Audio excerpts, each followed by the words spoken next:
مولاي صل وسلم دائما أبدا على حبيبك خير الخلق كلهم.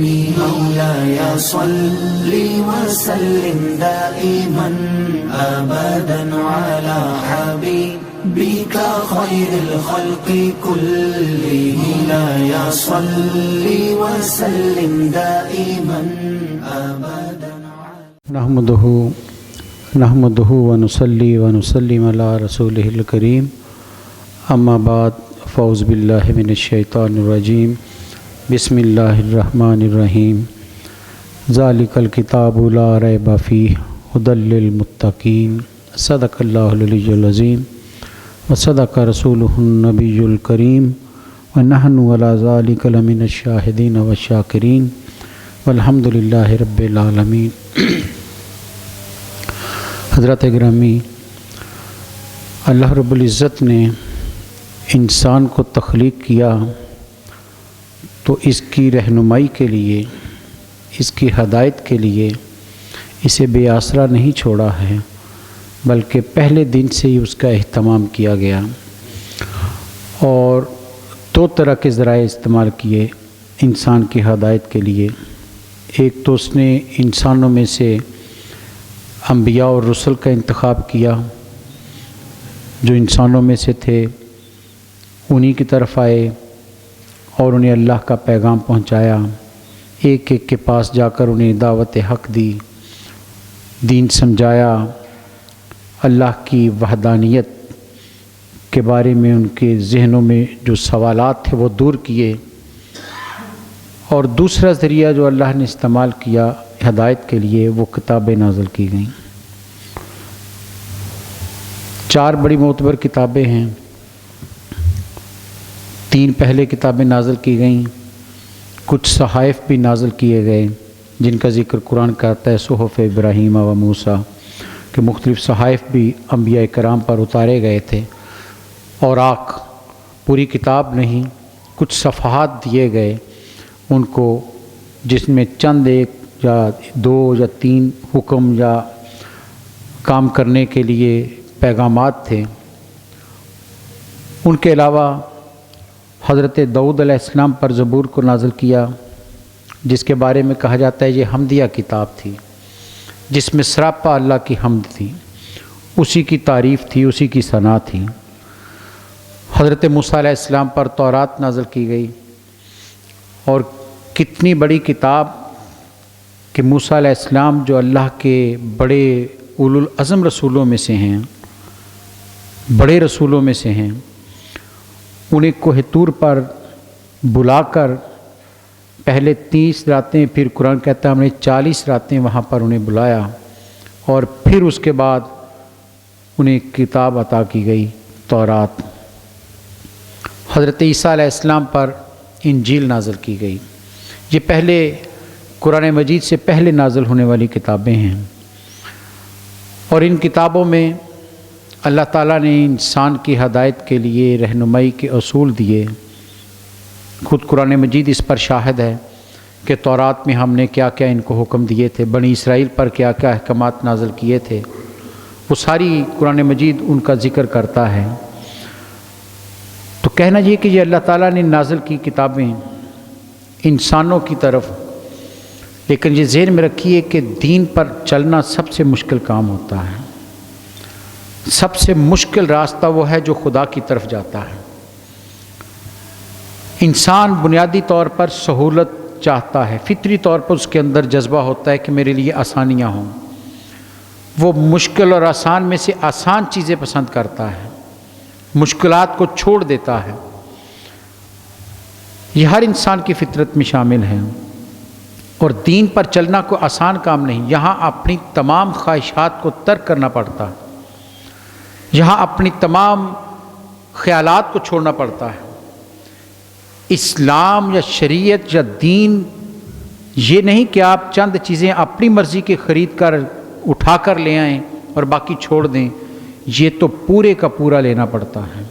ادخلوا فی السلم کافہ قرآن کہتا ہے کہ ایمان والو پورے کے پورے اسلام میں آ جاؤ. اب اس سے مراد کیا ہے پورے کے پورے اسلام میں آنے سے؟ کہ تمہارے ظاہر میں بھی اور تمہارے باطن میں بھی کوئی بھی چیز ایسی نہ ہو جو اللہ کے حکم کے خلاف اٹھتی ہو۔ اندر اٹھنے والے جذبات ہوں، خیالات ہوں، تصورات ہوں، سوچ ہو، فکر ہو، وہ بھی اللہ کے حکم کے تابع آنی چاہیے۔ اگر کوئی خلاف آتی اسے جھٹک دو، اسے چھوڑ دو۔ بلکہ ایک روایت نبی صلی اللہ علیہ وسلم کی خوبصورت روایت، رحمت عالمین کی رحمت اپنی امت پر، آپ نے فرمایا کہ جب کوئی شخص نیکی کا ارادہ کرتا ہے تو اللہ تعالیٰ اس کے نامہ اعمال میں فرشتوں کو حکم دیتا ہے ایک نیکی لکھ دو۔ فرمایا جب وہ اس کام کے لیے چل پڑتا ہے تو فرشتوں کو حکم ہوتا ہے دوسری نیکی لکھ دو۔ فرمایا جب وہ نیکی کر لیتا ہے تو حکم ملتا ہے اسے تیسری نیکی بھی عطا کر دو۔ ایک نیکی پر 3 اجر نبی صلی اللہ علیہ وسلم حدیث میں فرمایا نیت کرنے پر، اس نیک کام کی طرف چل پڑنے پر، اور جب مکمل کر لیتا ہے تو تینوں حالتوں میں اللہ اجر عطا کرتا ہے۔ صحابی نے کہا یا رسول اللہ صلی اللہ علیہ وسلم گناہ پر کیا اس پر بھی سوچ میں ایسا ہے؟ فرمایا نہیں، اگر گناہ کا خیال، غلط خیال دل میں آ بھی جائے، جب تک وہ کر نہیں لیتا اللہ تعالیٰ فرشتے کو حکم نہیں دیتا لکھنے کا، اور جب کر لیتا ہے تو فقط ایک ہی لکھنے کا کہتا ہے کہ ایک گناہ لکھو، 3 نہیں لکھنے ہیں۔ نیکی پر 3 اور گناہ کرنے پر 1 لکھا جاتا ہے۔ اور جو اصل آپ نے رحمت فرمائی ہے، فرمایا سنو، اگر وہ برے کام کا ارادہ کرے، خیال لائے اور نہ کرے، چھوڑ دے، تو فرمایا فرشتوں کو حکم ہوتا ہے اس کو نیکی لکھ دو۔ صحابہ نے کہا یا رسول اللہ صلی اللہ علیہ وسلم اس تو برے خیال میں بیٹھا تھا۔ فرمایا خیال تو تھا لیکن اندر نیکی کا جذبہ تھا جس نے اسے روک لیا۔ یہ رحمت ہے نبی صلی اللہ علیہ وسلم کی کہ امت کو اس طرح نوازا جا رہا ہے کہ ان کے لیے آسانیاں پیدا کی جا رہی ہیں، لیکن دین پر اپنا سب کچھ قربان کرنے والا ہی کامل مومن بنتا ہے۔ ظاہر میں بھی اپنے آپ کو ڈال لے دین میں، باطن بھی اس کا جھکا ہوا ہو، پھر کامل بنا۔ اور یہ مشکل کام ہے۔ پہلی کتاب میں اپنی حالت میں نہیں رہی کیونکہ انسان آسانیاں چاہتا تھا، جو اس میں آسان چیز لگی وہ لے لی، جو مشکل کام لگا اسے چھوڑ دیا، بلکہ کتاب میں سے نکال دیا، تحریف کر دی، رد و بدل کر دیے، اپنی خواہشات اور اپنی مرضی کی چیزیں اس میں شامل کر دی۔ یہ انسان خود غرض بھی ہوتا ہے کہ وہ چاہتا ہے کہ میں جو چاہتا ہوں وہی مجھے ملے، اور اپنے کام کو جواز دینا چاہتا ہے کہ یہ کام ٹھیک ہے، یہ نیکی کا کام ہے۔ اور یہی کام پچھلی امتوں نے کیا۔ کتابیں اللہ نے ان کو دیں لیکن وہ ان کی حفاظت نہیں کر سکے۔ وہ کتابیں ان پر جو نازل کی گئی ان کو محفوظ نہیں رکھ سکے، انسانوں پر چھوڑی گئی تھی کہ تم ان کی حفاظت کرو، لیکن انسان نے اس کی حفاظت نہیں کی۔ انجیل ایک اتری تھی، آج اناجیل 4 ہیں، 4 اناجیل ہیں اور چاروں مختلف ہیں۔ سوال تو اٹھتا ہے کہ یہ کیسے ممکن ہے کہ نازل ایک ہو 4 آج ہو جائیں؟ اور پھر جس زبان میں یہ کتابیں نازل کی گئیں، علماء لکھتے ہیں عبرانی میں نازل کی، آج عبرانی بولی نہیں جاتی، دنیا میں ناپید ہو چکی۔ کتابیں اپنی اصل حالت چھوڑ چکی، زبان چھوڑ چکی ہیں، لیکن آج اگر کوئی کتاب اپنی اصل شکل اور حالت میں موجود ہے تو وہ فقط قرآن ہے جو آج بھی اپنی اصل حالت میں موجود ہے۔ ایک سوال ذہن میں اٹھتا ہے کہ کیوں؟ وہ بھی اللہ کی کتابیں تھیں، یہ بھی اللہ کی کتاب ہے، وہ بھی نبیوں پر نازل کی گئیں، یہ بھی نبی صلی اللہ علیہ وسلم پر نازل کی گئی، وہ اپنی اصل حالت میں کیوں نہیں ہے؟ آج قرآن اپنی اصل حالت میں کیوں ہے؟ یہ ایک سوال ضرور ذہن میں اٹھتا ہے، لیکن ذرا غور کریں تو قرآن بڑا خود جواب دے رہا ہے اس کا۔ فرمایا وہ کتابیں ہم نے نازل کی اور انسانوں سے کہا حفاظت کرو اس کی، تم اس کو اپنی حفاظت میں لو، محفوظ رکھو ان کو، لیکن وہ نہیں کر سکے۔ لیکن جب قرآن کی باری آئی تو انسانوں پر چھوڑا ہی نہیں رب نے۔ فرمایا انسان خود غرض ہوتا ہے، بدل دیتا ہے۔ یہ کتاب اتنی پاکیزہ اور اتنی مقدس ہے کہ اس کو تحریف نہیں کیا جا سکتا، اس لیے فرمایا اِنَّا نَحْنُ نَزَّلْنَا الذِّكْرَ وَإِنَّا لَهُ لَحَافِظُونَ، ارے یہ کتاب تو ہم نے نازل کی ہے لیکن یاد رکھنا اس کی حفاظت بھی ہم کریں گے۔ یہ فرق ہے جو پہلی کتابوں اور قرآن میں ہے۔ پہلی کتابوں کے بارے میں رب نے نازل تو کی لیکن حفاظت کا وعدہ نہیں کیا، انسانوں پر چھوڑا حفاظت کرو، لیکن انسانوں نے بدل کر رکھ دی۔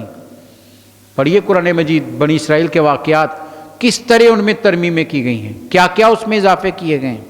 خود نبی صلی اللہ علیہ وسلم کی بے شمار احادیث ہیں، چھپایا گیا چیزوں کو۔ ایک مسئلہ نبی صلی اللہ علیہ وسلم کے پاس آیا، یہودی کا تھا، آپ نے بلایا ان کو، آپ نے ایک فیصلہ کیا، فرمایا تمہاری کتاب میں یہ فیصلہ ہے؟ تو انہوں نے کہا جی ہماری کتاب میں تو نہیں۔ فرمایا اللہ بلاؤ اپنے عالم کو، کتاب لے کر آئے۔ وہ کتاب لے کر آیا تو آپ نے فرمایا نکالو پڑھو۔ اس نے پڑھنے لگا تو ایک جگہ ہاتھ رکھ دیا، نبی صلی اللہ علیہ وسلم مسکرائے، فرمایا ذرا ہاتھ اٹھا کر نیچے پڑھو کیا لکھا ہوا۔ اصل چیز کو چھپا رہے ہو، اسے بدل رہے ہو۔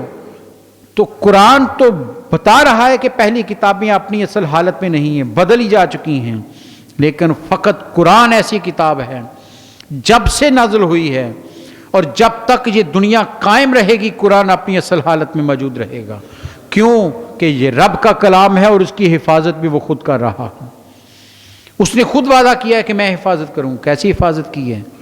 آج تک اس کی زیر کو زبر کوئی نہیں کر سکا، قرآن کی شد کو مد میں نہیں بدلا جا سکا، قرآن کے نقطے کو آگے پیچھے نہیں کیا جا سکا۔ اتنی محفوظ کتاب، بلکہ قرآن تو خود کہہ رہا ہے لا یاتیہ الباطل من بین یدیہ ولا من خلفہ۔ کیا خوبصورت قرآن بولتا ہے، کبھی پڑھیے تو صحیح۔ قرآن اپنی تعریف کر رہا ہے، یعنی رب اپنے کلام کی خود تعریف کر رہا ہے، کیا شان ہے اس کی۔ لا یاتیہ الباطل من بین یدیہ ولا من خلفہ، فرمایا باطل اس میں آ ہی نہیں سکتا۔ لا یاتیہ الباطل، باطل اس کتاب میں آ ہی نہیں سکتا۔ کدھر کدھر سے؟ قرآن نے کہا میں بتا دیتے ہیں کدھر کدھر، لا من بین یدیہ ولا من خلفہ، نہ سامنے سے نہ پیچھے سے، کسی بھی طرف سے باطل اس میں شامل ہو ہی نہیں سکتا۔ محفوظ کتاب ہے، اتنی محفوظ ہے کہ باطل اس کے قریب بھی نہیں آ سکتا۔ شیطان پوری کوشش کے باوجود قرآن میں رد و بدل نہیں کر سکتا، قرآن کے لفظوں کو آگے پیچھے نہیں کر سکتا۔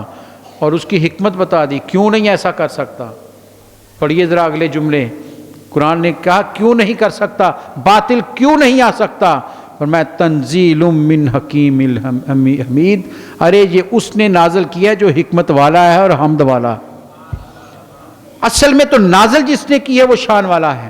نازل کرنے والے کے وجود کو نہ بھولنا، رب نازل کر رہا ہے جو حکمت والا ہے، وہ جانتا ہے اس کتاب کو محفوظ کیسے رکھنا ہے۔ یہ قیامت تک باقی رہنے والی اس کی حکمتیں ہیں۔ کہاں سے کتاب کا حافظ پیدا کیا جائے گا تمہارے تصور میں بھی نہیں ہوگا۔ پوری دنیا کے خطوں سے قرآن کے کو سینے میں بسا کر قرآن کی حفاظت کرنے والے موجود ہوں گے، تمہیں تصور بھی نہیں ہو سکے گا۔ اور میں حکمت والا ہے وہ، اور اسی لیے تو حمد والا بھی وہی ہے۔ اتنی بڑی کتاب جس نے نازل کی، قابل حمد تو ذات ہی وہی ہے کہ جس کتاب کی عظمت یہ ہے۔ سوچئے قرآن پر عمل کرنے کی کو کتنا اجر ملے گا جو اس پر عمل کرتا ہے۔ یہ کتاب تو اتنی عظیم ہے کہ جو صرف اس کو پڑھتا ہے، فقط اس کی تلاوت کرتا ہے، یہ کتنی فیض بخش کتاب ہے۔ اسی سے آپ تصور کر لیں کہ جو اس پر چلنا شروع کر دے اس کا مقام کیا ہوگا۔ نبی صلی اللہ علیہ وسلم نے فرمایا قرآن کے ایک ایک حرف پر 10 اجر ملتے، نیکیاں ملتی، ایک ایک حرف پر۔ اور خود وضاحت کی، فرمایا الف لام میم ایک حرف نہیں ہے، الف حرف واللام حرف والمیم حرف، الف لام میم 3 حرف ہیں، اور جب تم ادا کرتے ہو تو رب کی بارگاہ سے 30 نیکیاں پاتے۔ سوچئے جو کتاب کا ایک ایک حرف 10 نیکیاں دے رہا ہو، جو اس پر چلنا شروع کر دے، جو اس پر عمل کرنا شروع کر دے، اس کے مقام کا کون اندازہ کر سکتا ہے؟ اس کی رفت کا کون اندازہ کر سکتا ہے؟ یہ کتاب تو زمین پر پڑے ہوئے انسان کو آسمان پر بٹھا دیتی ہے۔ حضرت عمر فاروق رضی اللہ عنہ کا دور حکومت تھا، آپ کہیں باہر گئے تھے تو وہاں پر مکے کا گورنر مل گیا. آپ نے اسے کہا، غالباً نافع اس کا نام، آپ نے کہا تم یہاں کیا کر رہے ہو؟ تمہیں تو میں نے مکے کا گورنر بنایا تھا، پیچھے کس کو گورنر بنا کر آئے ہو؟ کون ہے پیچھے جو مکے کی حفاظت کرے، اس کا حاکم ہے؟ اس نے ایک نام لیا عبد الرحمن کہ اس کو بنا کر آئیں. آپ نے کہا وہ تو غلام ہے. تم نے غلام کو مکے کا حاکم بنا دیا ہے، اتنے بڑے شہر کا حاکم غلام ہے. تو اس نے آگے سے کہا، کیا جواب دیا؟ اس کے حضرت بالکل صحیح بات، وہ غلام ہے، لیکن وہ کون ہے؟ فرمایا وہ علوم القرآن کا ماہر اور تلاوت قرآن اس سے بہتر کرنے والا کوئی نہیں. قرآن کی تلاوت کرنے والا اس سے بہتر نہیں اور علوم القرآن کا ماہر ہے. جب یہ کہا تو حضرت عمر فاروق رضی اللہ عنہ نے جواب دیا، ہاں یہ کتاب ایسی ہے جو چھوٹے کو بڑا بنا دیتی ہے. اس غلام کی کوئی حیثیت نہیں تھی، اس قرآن کے فیض نے اسے مکے کا حاکم بنا دیا. اور نبی صلی اللہ علیہ وسلم کی حدیث بطور سند پیش کی کہ آپ نے فرمایا تھا یہ کتاب وہ ہے جو انسان کے درجے کو بلند کر دیتی، شان میں اضافے کر دیتی ہے، انسان کے مقام کو بلند کر دیتی. یہ اس کتاب کا اعجاز ہے. یہ مردہ زندگی میں حرارت پیدا کر دیتی ہے. ایسی کتاب جو متحرک کتاب ہے، زندہ کتاب ہے. یہی فرق ہے ان کتابوں میں کہ وہ انسان کی زندگی کو متحرک نہ کر سکیں، لیکن قرآن ہے جس نے مردہ زندگی دلوں کو زندہ کر دیا. اور وہ انسان جو سال ہر سال سے بت پرستی کر رہے تھے، اس کلام کی تلاوت نے ان کے دلوں پر جو کفر کے تالے تھے ان کو توڑ دیا. ایسا اثر ہے اس کے اندر، ایسا سحر ہے اس کے اندر کہ انسان کو اپنے سحر میں جکڑ لیتا ہے. یہ کلام کسی اور کلام میں آپ کو یہ شان نظر نہیں آئے گی. یہ فقط قرآن کا اعجاز ہے. یہ قرآن ہے کہ جو انسان کو عظیم تر کر دیتا ہے. اور قرآن تو کہتا ہے اس کتاب کی طرف تم آتے کیوں نہیں ہو؟ یہ کتاب تو ہم نے تمہارے لیے نازل کی. ان ہوا الا ذکر للعالمین. قرآن کہتا ہے یہ قرآن ہے کیا ہے قرآن؟ فرمایا فقط اور فقط پوری عالمین کے لیے نصیحت ہے. پورے عالمین کے لیے، تمام انسانوں کے لیے نصیحت ہے یہ کتاب. کامیابی کی کوئی اور چیز نہیں، کوئی کنجی نہیں ہے، ایک ہی ہے، وہ قرآن مجید ہے. جس نے عظیم ہونا ہے وہ اس کتاب سے جڑے گا تو عظیم ہوگا، ورنہ وہ عظیم نہیں ہو سکتا. اور اقبال نے تو اس کا بتا دیا ہمیں شکوہ میں. اس نے کہا کہ وہ لوگ کیا تھا مسلمانوں کا عروج، کہاں تک ترقی کر گئے تھے، دنیا پر حکومت کر رہے تھے، عزت و آبرو ان کے قدم چومتی تھی، اور آج ہم پستی میں کیوں ہیں؟ اقبال نے بڑا باریکی سے یہ نقطہ ہمیں سمجھا دیا ہے. آج امت مسلمہ ذلت کا شکار کیوں ہے اور وہ عظیم کیوں تھے پہلے؟ کہتا ہے اقبال کہ وہ معزز تھے زمانہ میں مسلمہ ہو کر، وہ معزز تھے زمانہ میں مسلمہ ہو کر، اور تم خار ہوئے تار کے قرآن ہو کر. تم نے قرآن سے اپنی جدائی کر لی ہے، قرآن کو طاق میں بند کر دیا، اس لیے پستی میں جا رہے ہو. انہوں نے قرآن ہاتھوں میں تھاما تھا اور اس لیے دنیا پر حکومت کی. یہ کتاب عظمت لیتی ہے، یہ کتاب عظیم تر بنا دیتی ہے جو اس کو اپنے سینوں میں اتار لیتا ہے، جو اس پر. اور اقبال نہیں کہا تھا، اقبال کی نظر میں مومن ہے کیا؟ وہ کہتا ہے مومن کوئی اور چیز نہیں ہے. یہ راز کسی کو نہیں معلوم کہ مومن، کوئی نہیں جانتا کہ مومن ہوتا کون ہے. سب اپنے اپنے قیافے دوڑا رہے ہیں، لیکن اقبال نے بڑا خوبصورت نقطہ دیا ہے. وہ کہتا ہے یہ راز کسی کو نہیں معلوم کہ مومن، قاری نظر آتا ہے حقیقت میں ہے قرآن. مومن تو سراپا قرآن بن جاتا ہے، مجسم قرآن بن جاتا ہے. وہ قرآن زبان تک نہیں رہتا، اس کے اندر اتر جاتا. تم سمجھتے ہو تلاوت کر رہا ہے، کہتا نہیں، مومن تو قرآن کو اپنے دل کی واردات بناتا ہے، وہ تو اپنے اندر اتار لیتا ہے. صحابہ اکرام نے کیا کیا تھا اس کتاب کے ساتھ؟ پڑھیے ذرا صحابہ اکرام کے واقعات کو. ایک ایک آیت نبی صلی اللہ علیہ وسلم کے پاس جا کر سمجھتے، یاد کرتے، دہراتے، پوچھتے آ کر، اور پھر اپنے وجود میں اتار لیتے تھے، اپنے اندر اتار لیتے تھے. اس پر عمل کرنے والے بن جاتے تھے. وہ فقط قاری قرآن نہیں تھے، وہ عامل قرآن بن چکے تھے. وہ قرآن پر عمل کرنے والے تھے، اس لیے کسی کو جرأت نہیں تھی کہ قرآن کی طرف میلی آنکھ سے بھی دیکھ سکے. آج ہم شکوے کرتے ہیں، روتے ہیں، دعائیاں دیتے ہیں، فلاں جگہ یہ ہو گیا. کفر تو پہلے دن سے دو وجود کے ساتھ ٹکر لیے ہوئے ہیں. پہلے دن سے وہ چاہتا ہے کہ یہ دو ہستیاں، دو وجود ختم کر دے، ایک قرآن اور ایک صاحب قرآن. نبی صلی اللہ علیہ وسلم کی ذات کے بارے میں پہلے دن سے کفر جو ہے وہ سازشیں کر رہا ہے اور آج تک کرتا جا رہا ہے. اور دوسرا قرآن ہے، کیونکہ انہیں خبر ہے جب تک مسلمان قرآن اور صاحب قرآن کو دلوں میں بسا کر زندہ رہیں گے، انہیں مٹا کوئی نہیں سکتا. اس لیے ان کا ہر حملہ انہی دو وجود پر ہوتا ہے. یا نبی صلی اللہ علیہ وسلم کی ذات پر حملہ کرتے ہیں، کہا تھا نا روح محمد اس کے دل سے نکال دو. کہ یہ مسلمان جو یہ فاقہ کش جو موت سے ڈرتا نہیں، ذرا کچھ بھی نہیں ہے، لیکن جان کی بازی لگا دیتا ہے دین کی خاطر، اسلام کے لیے تن من دن قربان کر دیتا ہے. کیا وجہ ہے؟ اقبال کہتے ہیں انہوں نے مشاورت کی، بیٹھے سوچا کیا وجہ ہے، تو اقبال کہتے ہیں انہوں نے نتیجہ نکالا کہ ایک ہی وجہ ہے. ایک چیز ہے جس کو اگر ہم ختم کر دیں تو مسلمان راکھ کا ڈیر بن جائے گا، کچھ نہیں رہے گا اس میں. وہ کیا ہے؟ یہ فاقہ کش جو موت سے ڈرتا نہیں، ذرا روح محمد اس کے دل سے نکال دو. نبی صلی اللہ علیہ وسلم کی محبت ہے جو اسے زندہ رکھتی ہے. یہ نبی صلی اللہ علیہ وسلم کی محبت میں سب کچھ قربان کر دیتا ہے. اس لیے کفر کا ہر حملہ ذات رسالت ماں پر آتا کہ ان کی ذات کو مسلمانوں کے دلوں میں شکوک پیدا کیے جائیں، لیکن نہ کر سکے ہیں نہ کر سکیں گے انشاءاللہ.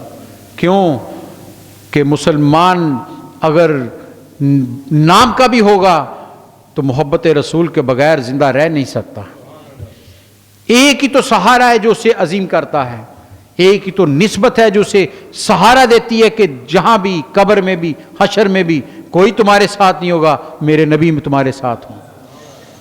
جب باپ بھی آنکھ پھیر جائے گا، جب دوست بھی منہ موڑ لے گا، جب بھائی بھی پرے ہٹ جائے گا، ارے اس وقت کون ہوگا؟ سرکار دو عالم ہی تو ہوں گے سامنے. اس لیے وہ ان کو کبھی بھول نہیں سکتا ہے.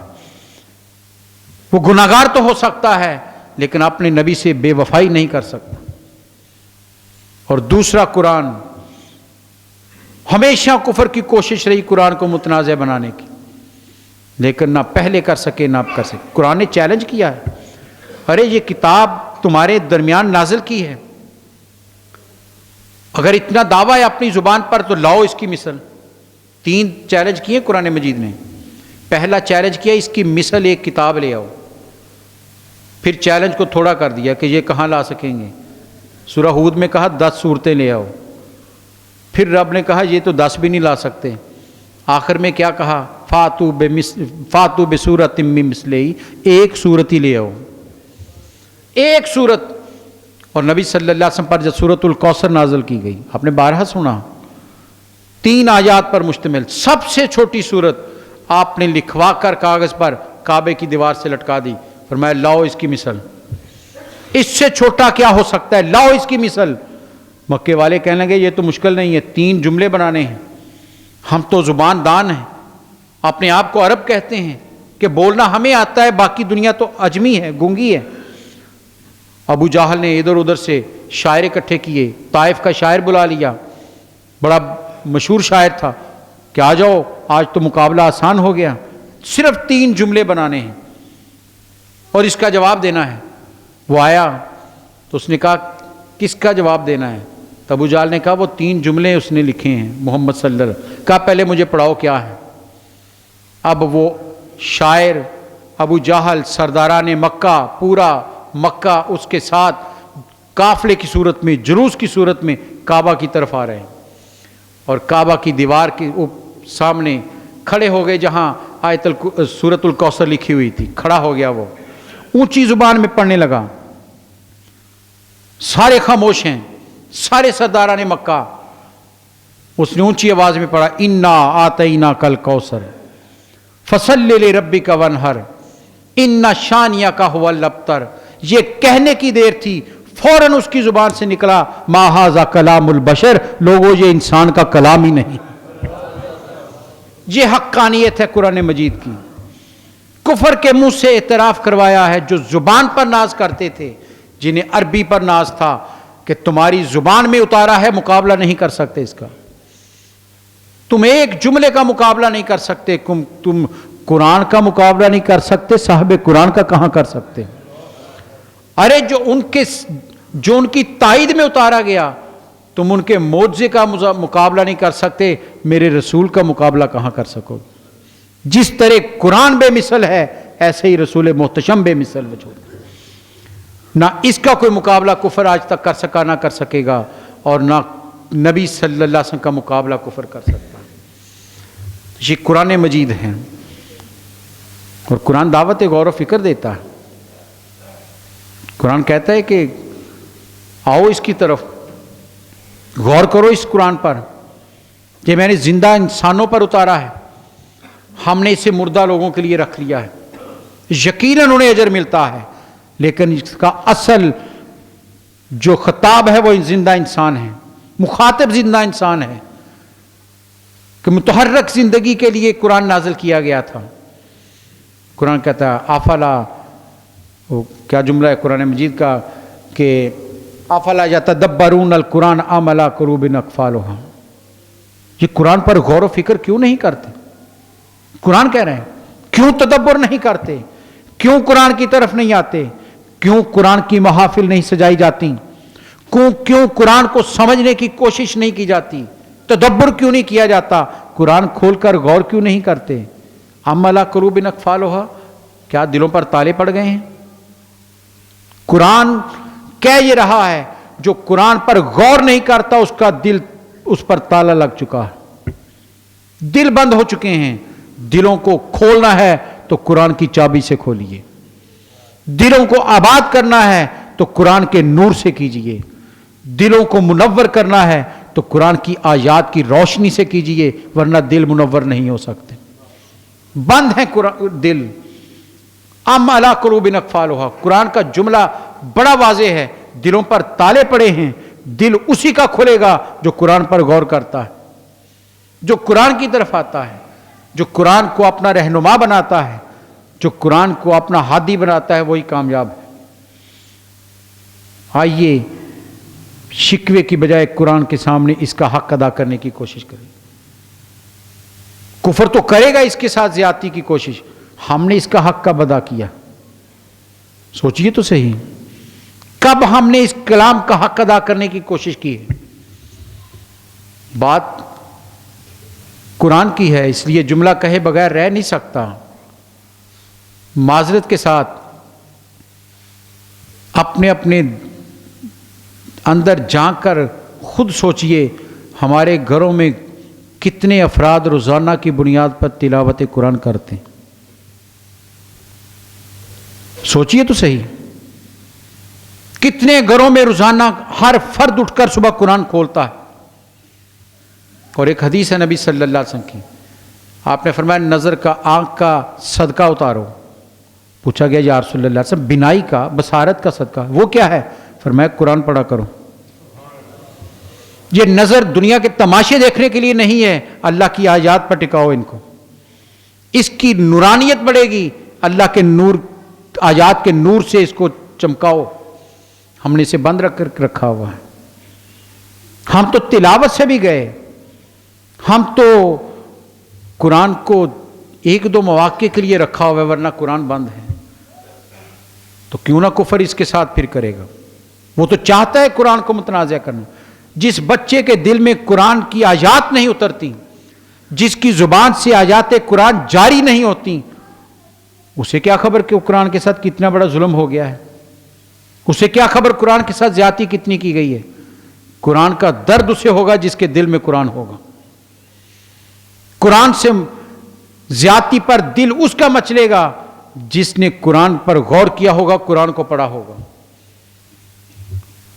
ہمیں اپنی زندگیوں کا محاسبہ کرنا ہے، ہم اپنے اندر وہ قوت پیدا کریں قرآن کے نور سے کہ کسی کو پھر جرأت نہ ہو سکے۔ لاکھوں کی تعداد میں ہو کر بے بسی سے دیکھ رہے ہیں. اور یہ ذہن میں رکھیے یہ کلام بے بس نہیں ہے. یہ کلام وہ ہے جو مردوں کو زندہ کرتا ہے. یہ کلام کے ایک ایک حرف میں آپ پڑھتے ہیں بسم اللہ الرحمن الرحیم، اللہ کے لفظ میں کتنی طاقت ہے. علماء لکھتے ہیں کہ آغاز اللہ کے نام سے کیا گیا ہے. اللہ کے نام میں اتنی قوت ہے کہ یہ جو پجمردہ ہو چکے ہوتے ہیں انہیں اٹھا دیتا ہے، نئی زندگی دے دیتا ہے. اور پھر قرآن کی تلاوت سوچئے ذرا، ہم تو محروم ہوتے جا رہے ہیں. ہمارے ہاں قرآن کی محافل سجنا بند ہو چکی ہیں، ہمارے ہاں قرآن فہمی کے دروس ختم ہو چکے ہیں، ہمارے ہاں قرآن کو سمجھنے کے لیے کسی استاد کے پاس جانے کا رواج ختم ہو چکا ہے. ذرا سوچئے قرآن صاحب قرآن نے بھی تلاوت کیا، میرے نبی صلی اللہ علیہ وسلم کی زبان سے تلاوت ہوئی ہے.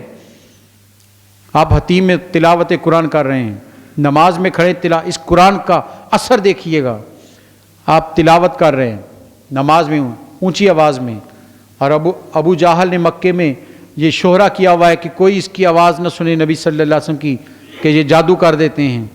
ایک شاعر آیا، اسے خبر ملی، اس نے کانوں میں روئی ڈال لی. 3 دن رہا، جانے لگا حرم میں آیا، حتیم پر پہنچا تو ایک نہایت خوبصورت وجود کھڑا ہے، جاذب نظر، پروقار شخصیت، نورانی چہرہ. وہ کہنے لگا یہ کون ہے؟ اس نے کہا یہی وہ محمد صلی اللہ علیہ وسلم ہیں جن کے بارے میں کہا گیا کہ ان کا جادو چل جاتا ہے. سوچنے لگا کہ میں تو شاعر ہوں، یہ شاعر نہیں ہے، کیا اثر کریں گے. روئی نکالی، سرکار تلاوت قرآن کر رہے تھے. آپ نے نماز ختم کی اور مروہ پہاڑی کی دوسری طرف جہاں حضرت خدیجہ کا گھر تھا اندر تشریف لے گئے. وہ پیچھے پیچھے چلا گیا. آپ اندر گئے، اس نے دستک دے دی. آپ باہر تشریف لائے، پہچان لیا، کہا کدھر آئے ہو؟ اس نے کہا یہ باقی باتیں بعد میں، پہلے وہی سنائیے جو وہاں پڑھ رہے تھے. پہلے وہی سنائیے جو وہاں پڑھ رہے تھے. سرکار نے اندر بٹھایا، قرآن کی تلاوت کی. آج ایک اچھا قاری لہن سے تلاوت کرتا ہے، دل کھینچے چلے آتے ہیں. ارے جب صاحب قرآن تلاوت کر رہا، ذرا سوچئے تو صحیح، کائنات تھم چکی ہوگی، عرش والے بھی زمین کی طرف متوجہ ہوں گے، اور میرا تو دل کہتا رب بھی کلام کو سن رہا ہوگا. میرے کلام کو حسن ملا ہے تو زبان مصطفیٰ سے ملا. اس نے اسی وقت کلمہ پڑھا، مسلمان ہو گیا، اور کہنے لگا میں نے اپنی زندگی کے 3 دن ضائع کر دیے ہیں کہ پہلے کیوں نہیں سنا. ارے یہ کلام یوں دلوں کو بدلتا. اس کلام میں قوت اتنی ہے کہ کفر کو ایمان کی روشنی دے دیتا ہے. ہم اس سے محروم ہوتے جا رہے ہیں. کھولیے اپنے سینوں کو، اتاریے اس کلام کو اپنے اندر. بچوں کو قرآن آشنا کیجئے، بچوں کی زبان پر قرآن کی تلاوت جاری کیجئے، بچوں کو قرآن کی آیات حفظ کروائیے. اور علماء کہتے ہیں، فقہا نے کہا ہے، پوچھا گیا کہ قرآن کم از کم کتنا یاد ہونا چاہیے، کتنا قرآن یاد ہر آدمی کو ہونا چاہیے. کہا حفظ کرنا بہت بڑی سعادت ہے، فرض نہیں ہے، لیکن سعادت بہت بڑی ہے. اس کے درجے بہت ہیں جو حفظ کرتا ہے. جو حافظ قرآن ہے، وہ جو قرآن نے کہا کہ ہم اس کی حفاظت کرتے ہیں، اللہ کے اس قرآن کی حفاظت کرنے والوں میں شامل ہو جاتا. رب آسمان سے قرآن نازل نہیں کر رہا چھاپ کر، وہ انہی حفاظ کے ذریعے قرآن کی حفاظت کر رہا. دنیا کے کون سا خطہ ہے جہاں سے سینوں میں قرآن کو بسائے لوگ تلاوت قرآن کر رہے ہیں. تو کہا کتنا قرآن یاد، کہا یاد ہونا چاہیے زیادہ سے زیادہ، کہا کم از کم کتنا حصہ. یہ فقہی بات ہے، ہر ایک کو یاد ہونی چاہیے. تو علماء کہتے ہیں کم از کم ہر مومن کو اتنا یاد ہونا چاہیے کہ 5 نمازوں کی ہر رکعت میں وہ الگ الگ آیات پڑھ سکے. ایک ہی صورت نہیں، ہر رکعت میں، ہر نماز میں، ہر رکعت میں الگ الگ تلاوت صورت کرنے کی اتنا قرآن یاد ہونا چاہیے. اب خود اندازہ کر لیں کتنا یاد ہونا چاہیے. کم از کم ہے، اتنی مقدار ہر مسلمان بندے کو آنی چاہیے. سوچئے کتنوں کو آتا ہے. ہم دنیا جہان کے قصے کہانیاں سننے سے نہیں ہٹتے. ہمیں زمانے بھر کی داستانیں یاد ہیں لیکن قرآن کے لیے نہیں ہے. اور علماء کہتے ہیں کم از کم اتنا ضروری ہر بندے کے لیے ہے جو دعویٰ ایمان کرتا ہے کہ ہر 5 رکعتیں 5 وقت کی نماز میں ہر رکعت میں الگ الگ تلاوت ہو سکے، رپیٹ نہ ہو، ایک ہی آیت ایک ہی صورت بار بار نہ دہرائی جا رہی ہو. وہ تو اس کے لیے ہے جو کچھ بھی نہیں کر سکا، بالکل ہی کچھ نہیں آتا، کم از کم ایک تو آتی ہو کہ اس کو پڑھ سکے، ورنہ نماز نہیں ہوگی اس کی. نماز کے لیے کم از کم 3 چھوٹی آیات یا ایک بڑی آیت یہ لازمی ہے فقہ حنفی کے مطابق تلاوت کرنا.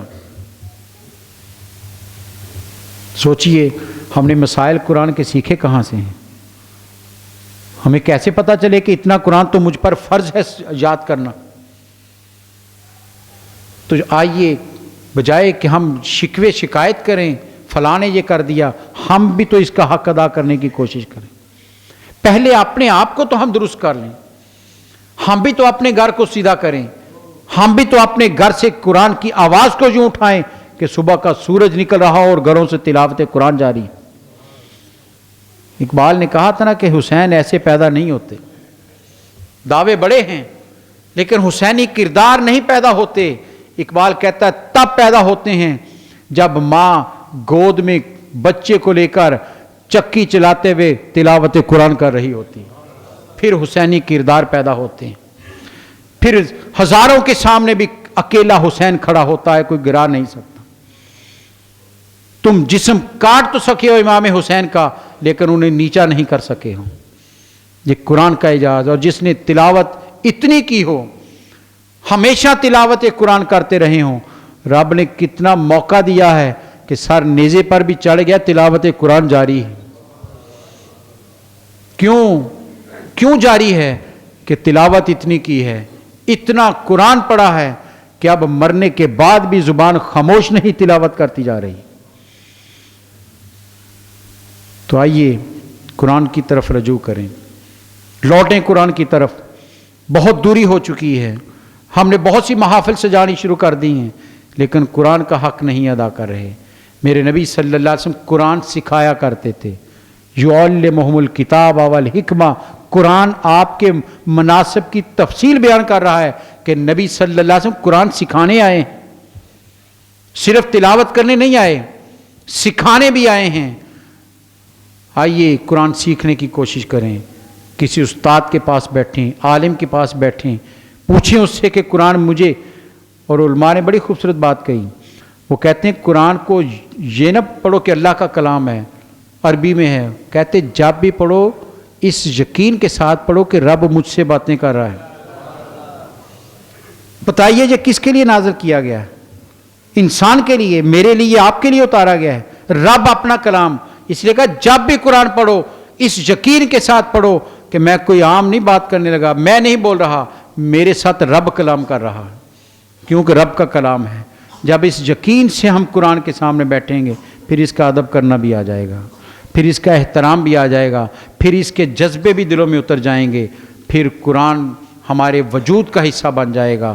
ورنہ پھر زبانی باتیں ہیں، دعوے ہیں. اقبال نے کہا تھا کہ گر تمہیں خواہی مسلمان زیستن، اگر تم اپنی زندگی کو مسلمان بنانا چاہتے ہو، پوری زندگی مسلمان بنانا چاہتے ہو تو کیا کرو؟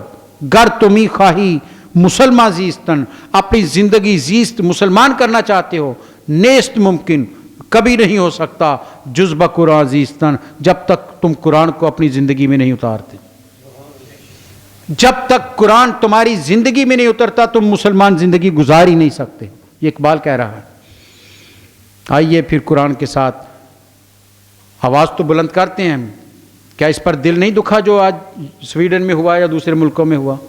سب کا دل دکھا ہے، اور ہم شدید اس کی مذمت بھی کرتے ہیں، آواز بھی بلند کرتے ہیں، لیکن دعا بھی کرتے ہیں غیرت مند حکمران بھی اللہ عطا کر دیں. یہ کیا نام کے مسلمان کے ایک بیان جاری کر دیا ہے. 57 اسلامی ملک ہیں، رب کے کلام کے ساتھ مذاق کیا جا رہا ہے. آپ کی عزت پر کوئی بات کر دے تو تم کیا کچھ نہیں کر دیتے. ارے رب کے کلام کے ساتھ مذاق کیا جا رہا ہے. اللہ نے تمہیں طاقت دی ہے کہ تم ریاستوں کے حکمران بنے بیٹھے ہو، قوت تمہارے پاس ہے، لیکن یاد رکھنا مٹے نامیوں کے نشاں کیسے کیسے، زمیں کھا گئی آسماں کیسے کیسے۔ کتنے بڑے بڑے بیٹھے تھے کہ ہم بڑے ہیں، آج نام بھی کوئی نہیں لیتا ہے۔ جو اس کا ہو جاتا ہے وہ عظیم ہو جاتا ہے۔ آئیے قرآن کے ساتھ اپنی زندگی جوڑیں اور اللہ سے یہ عہد کرے کہ ہم قرآن سے وابستہ رہیں گے۔ اقبال کے شعر پر بات کو ختم کرتا ہوں۔ اقبال نے جوانوں کو مخاطب کر کے کہا تھا، قرآن میں ہو غوطہ زن اے مرد مسلمان، اے مسلمان مرد قرآن میں غوطے لگا، اتر آؤ قرآن میں، یہ سمندر ہے جس کا کنارہ کوئی نہیں، علوم کا، فنون کا، دستور کا، آئین کا سمندر ہے بے کنار، اس میں اترو، قرآن میں ہو غوطہ زن اے مرد مسلمان، اللہ کرے تجھ کو عطا جدت کردار، کردار میں تبدیلی چاہتے ہو تو قرآن کو تھام لو، پھر تم کامیاب ہوگے۔ اللہ تعالیٰ مجھے اور آپ کو قرآن سے وابستہ رہنے کی توفیق عطا فرمائے۔ وآخر دعوانا ان الحمدللہ۔ مولاي صل وسلم دائما أبدا على حبيبك